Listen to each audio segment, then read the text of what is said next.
Ever get that sinking feeling when you can't remember something? Like where you put your keys or the name of someone you just met? Oh, yeah. Turns out it can happen to anyone, even professionals. Brain Longevity by Dr. Khalsa shares a story about a soccer referee Okay. whose memory got so bad he had to quit. Imagine the pressure of a big game and your mind goes blank. Ah, talk about stressful. Right. Luckily, you sent us this great book, How to Improve Memory, Yes. which dives into how we can actually keep our minds sharp. Yeah, I think everyone wants that. And we're going to unpack the most useful and interesting bits for you, especially from chapters like keeping the brain healthy. I mean, who doesn't want that? Yeah. Also, how memory actually works. It's way more complex than we think. Yay. And get this, there's a whole section on boosting creativity because it's linked to memory improvement. One of the first things that struck me in the book was this simple but powerful point. The brain isn't some mystical force. It's an organ. Okay. Just like our heart needs exercise and our lungs need clean air, our brains need specific care to function at their best. So let's get into the nuts and bolts of this amazing organ. The book breaks down the brain into these three main areas, the forebrain, midbrain, and hindbrain. Right. But instead of thinking of them as separate chunks, imagine a superhighway, like the 405 in Los Angeles at rush hour. Everything's connected and buzzing with activity. Within that bustling highway, the forebrain is like the command center. Okay. It handles all those higher level functions like thinking, planning, and of course memory. It's what allows us to recognize faces, enjoy music, solve problems, and even contemplate how to improve our memories in the first place. Then you have the midbrain, which is responsible for relaying information Yeah. between the forebrain and the hindbrain that helps us react to things quickly. Right. Think about that split-second decision to slam on the brakes when someone cuts you off in traffic. Right. That's your midbrain in action. And last but not least, there's the hindbrain. This area, located at the base of the brain, is all about keeping us alive and functioning. It controls essential functions like breathing, heart rate, and coordinating movement. You could say it's the unsung hero, working behind the scenes to keep everything running smoothly. Okay, so we've got this intricate highway system in our heads, but where does memory actually fit in? Well, the book zooms in on some key players within these regions, like the hippocampus. Okay. This little seahorse-shaped structure is essential for forming new memories. Think of the hippocampus as a master organizer. Got it. It takes all those incoming experiences and sensations and sorts them, deciding which ones to file away for later retrieval. It's what allows us to learn from our experiences and build a rich tapestry of memories. And for all you music lovers out there, the temporal lobes, located near your ears, are responsible for processing sounds in music, Yeah, but also the memories associated with them. right. So that song that takes you right back to high school, thank your temporal lobes for that powerful connection. And let's not forget the hypothalamus. Right? This tiny area plays a huge role in our emotional lives. It's responsible for regulating feelings like excitement, fear, and even stress. So the next time you're feeling those butterflies in your stomach, you know who to thank or blame. Now, the book also talks about these things called neurotransmitters. Okay. Basically, the brain's chemical messengers. They're constantly zipping between brain cells, transmitting signals that control everything from our thoughts to our movements. And guess what? Keeping those neurotransmitters balanced is crucial for good memory. It's like having a well-oiled communication network in your brain. When those neurotransmitters are flowing properly, thoughts and memories can travel freely, making it easier to learn, remember, and recall information. But when they're out of whack, things can get a bit fuzzy. So we've learned that this amazing organ needs a bit of TLC to function at its best. It's not enough to just hope our memory stays sharp. We have to be proactive about keeping those brain cells firing. And luckily, the book has tons of practical advice on how to do just that. It all comes down to creating an environment where our brains can thrive. Okay. Think of it like tending a garden. You need to provide the right nutrients, sunlight, and care for those plants to flourish. The same goes for our brains. So how often do you think about your brain health compared to, say, your car's maintenance? We diligently change the oil, rotate the tires, and make sure everything's running smoothly under the hood. But what are we doing to maintain our most valuable asset, our brain? That's such a great point. We tend to take our brains for granted until something goes wrong. But How to Improve Memory argues that we need to be more proactive. It's not just about preventing decline, it's about actively enhancing our cognitive abilities. Absolutely.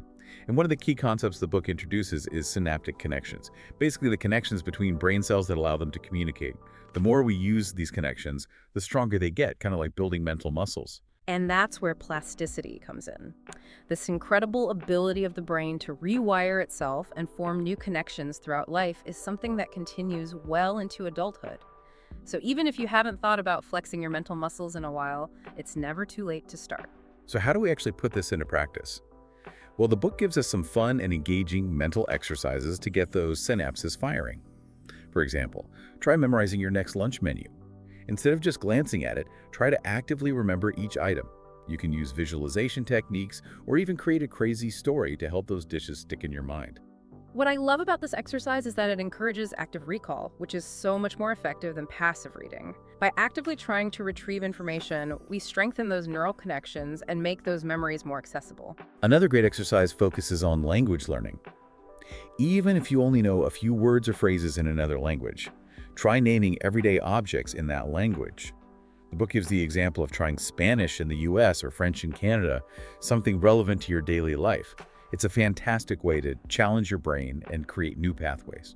And if we connect this back to the idea of plasticity, learning a new language is like building a whole new highway system in your brain. It strengthens cognitive flexibility and even helps you think more creatively. And here's a quick one you can try right now. Switch it up and use your non-dominant hand for simple tasks like brushing your teeth or combing your hair. Oh, yeah. It might feel awkward at first, but Dr. Katz, one of the experts in the book, explains that this forces your brain to adapt and create new neural connections. What's fascinating is that even small changes in routine can make a big difference. Right. The book also suggests trying new aromas in the morning instead of your usual coffee. Peppermint, vanilla, or cacao, waking up your sense of smell can actually stimulate different areas of your brain. So we've seen how the brain works, its different parts, Yeah. and how to keep it healthy. But how does memory actually work? The book breaks it down into 3 types: sensory, short-term, and long-term. It's like a multi-stage process, Yeah. with information moving from one level to the next. Think of sensory memory as the initial spark. Okay. It's what allows us to take in information through our senses, sights, sounds, smells, but it fades quickly unless we pay attention. Okay. It's like a fleeting glimpse of something that catches your eye but disappears in an instant. Then we have short-term memory, Right. like a mental sticky note. It holds information for a brief period, maybe 20 or 30 seconds, allowing us to remember a phone number long enough to dial it or follow a set of instructions. But it's limited in capacity, so it's not a place for long-term storage. And that's where long-term memory comes in.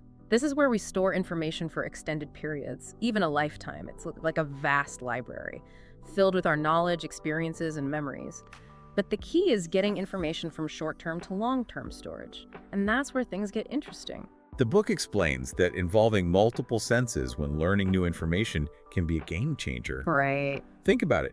If you're trying to learn a new word, saying it aloud, writing it down, and even picturing it can help solidify that memory in your long-term storage. It's like creating a multisensory experience for your brain. By engaging multiple senses, we create more neural connections, making those memories stronger and more easily retrievable. So we've seen how memory works on a cognitive level, but what about the impact of our daily habits? It turns out our lifestyle choices play a huge role in how well our memory functions. Right. It's like we've been focusing on the software, how to use our brains effectively, but now we need to talk about the hardware, the physical brain itself, and how to keep it in tip-top shape. The book emphasizes that a healthy lifestyle is key, the basics. Right. Getting enough sleep, eating a balanced diet, and exercising regularly.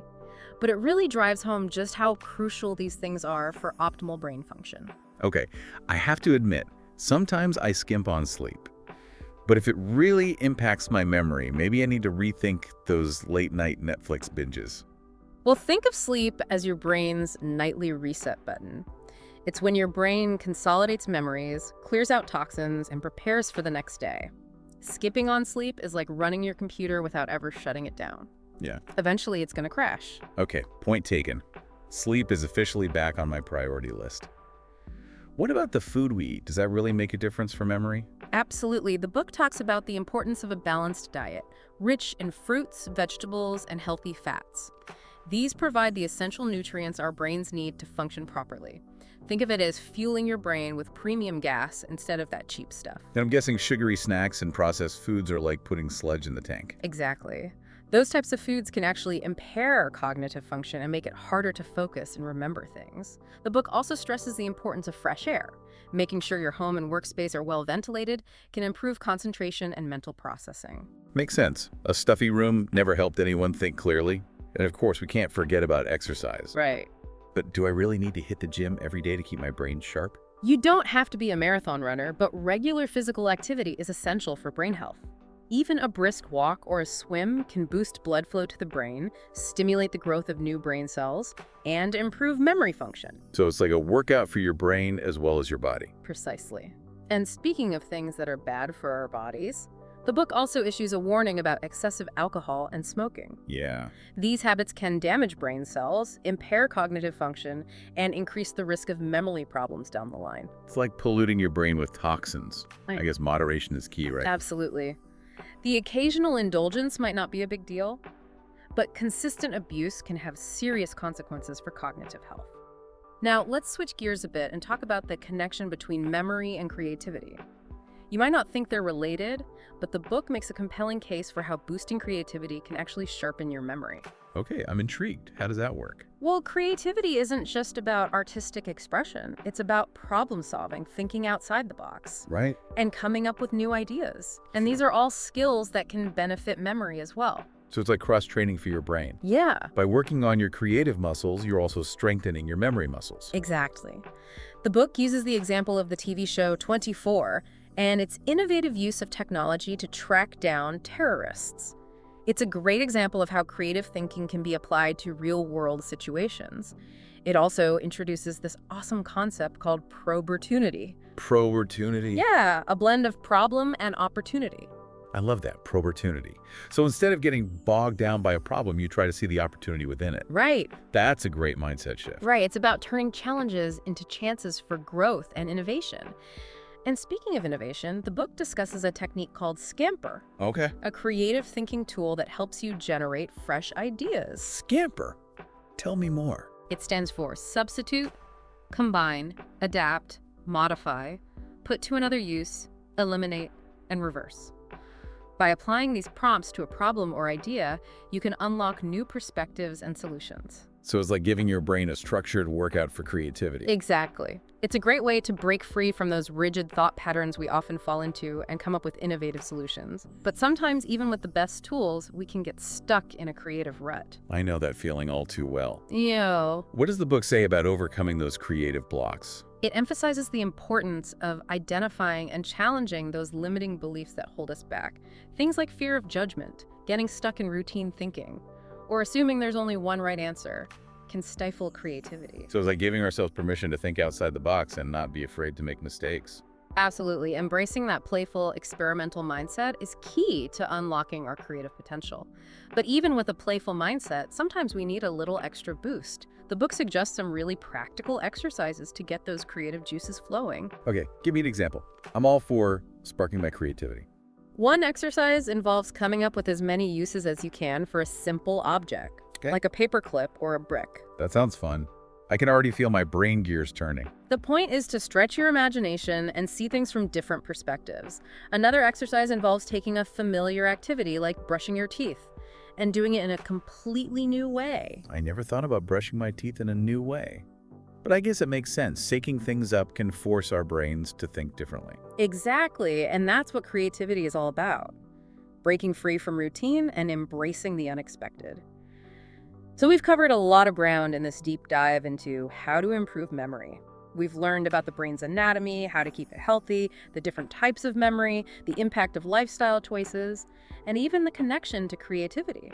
It's been fascinating to see how interconnected everything is. We can't just focus on one aspect of brain health and expect to see results. It's about taking a holistic approach. Absolutely, but what's the most inspiring takeaway from all this? I think it's the fact that our brains are incredibly adaptable and capable of growth throughout our lives. Yes, I love that. It's never too late, to learn something new, challenge ourselves, and keep those synapses firing. And as Dr. Rady, a renowned psychiatrist who specializes in the brain, puts it in the book, a commitment to a calling, a career, even a hobby focuses the mind and the soul. Finding your passion and pursuing it with enthusiasm can truly ignite your brain power. That's such a powerful statement. You got it. It's not just about memorizing facts or doing brain teasers. It's about finding something that truly engages us. Right. Something that makes us want to learn and grow. Exactly. And that brings us to a final thought-provoking question for you to consider. If the brain benefits from novelty and challenge, how can you incorporate more firsts into your routine, no matter how small?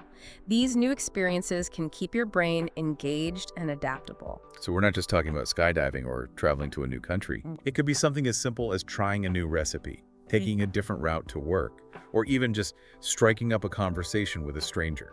Exactly. It's about pushing ourselves beyond our comfort zones, even in small ways. The more we expose our brains to new experiences and information, the more adaptable and resilient they become. So it's like giving our brains a workout, just like we would our bodies at the gym. The more we challenge them, the stronger and more flexible they become. That's a great analogy. And speaking of workouts, the book also talks about the benefits of specific mental exercises. Okay. And it includes a bunch of worksheets to get you started. Oh, nice. For example, there's one that challenges you to memorize the capitals of different countries. That sounds like a fun way to test my geography knowledge. Yeah. But how does that actually improve memory? Well, this type of exercise targets your working memory, which is like the brain's mental scratch pad. It's the ability to hold information in your mind and manipulate it. Think of it as mental juggling. The more you practice, the better you become at keeping those balls in the air. So by practicing working memory exercises, we can improve our ability to focus, concentrate, and remember information in the short term. Exactly. And the book provides a variety of exercises to challenge your working memory. For example, there's one called Random Stanzas, Okay. based on Robert Allen's The Mind Workout book.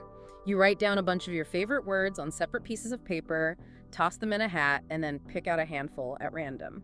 Then you try to form sentences or phrases using those words. That sounds like a fun and creative way to stretch those mental muscles. It's a great way to force yourself to think outside the box and make connections between seemingly unrelated concepts. It's like a playful game for your brain that helps you see things from new perspectives. And for those of us who love a good puzzle, the book recommends checking out the logic puzzles on Wikibooks. Oh yeah, those puzzles are a great way to challenge your critical and analytical thinking skills. They require you to gather information, analyze it, and then draw logical conclusions. It's like a mental detective game that sharpens your reasoning abilities.